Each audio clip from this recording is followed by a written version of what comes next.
नमस्कार, मी सिद्धेश जगे, महाराष्ट्र सैनिक। आज आमच्याकडे एक जळगाववरून पोरगा आलेला, दिगंबर पाटील म्हणून। इथे मयुरीश प्लॅनेटमध्ये एक ऑफिस आहे। इथे त्या पोरगा त्या कंपनी थ्रू मुंबईला कोस्टलला कामाला गेला होता। 6 महिने त्यांनी काम केलं, परंतु त्याला 6 महिन्यानंतर एप्रिल महिन्यात त्यांनी काम सोडलं काही कारणास्तव।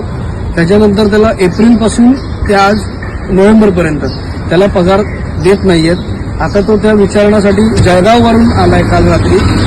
आता त्याला त्या कंपनीचं पैशावून लावलं। आम्हाला त्यांनी कॉल केला, आमच्या शाखेत त्यांनी संपर्क केला, आम्हाला कॉल केला। मी आणि प्रकाशदादा कोकाटे हे सोबत आम्ही त्याच्या कंपनीत आलो होतो, परंतु त्यांनी आम्हाला मंगळवार टाइम दिलाय। तर बघूया आता तो देतोय का नाही। तुझ्यासोबत काय झालं, कसं घडलं ते तू सांग। तू काय काम करत होतास? तिला जॉईनिंग केली मी, एजंटला 75,000 रुपये दिले। त्यानंतर मी इथं कामाला केलं तर कोणाची पगार देत नाही, म्हणजे तिथं काम करायचे आणि फुकटची आम्हाला करायची।